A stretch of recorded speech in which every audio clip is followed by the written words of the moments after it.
Hello everyone and welcome back to another video from Banking and Crypto Guide.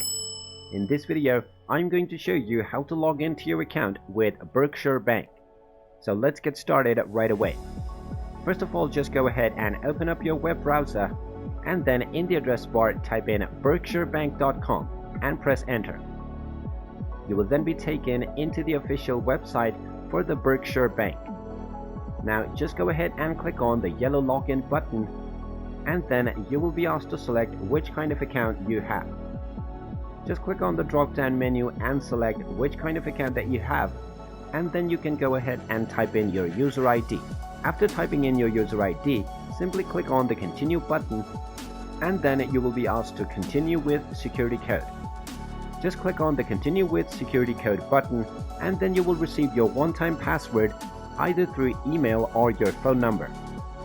After that, simply type this code in the given box, and then you will be able to log into your account with Berkshire Bank. And there you have it. That is how easy it is to log into your account with Berkshire Bank. If you find this video helpful, make sure you hit that like button and subscribe to our channel if you haven't done so already. Also ring that notification bell to never miss another update from us. Thank you for watching, and I will see you again in the next video.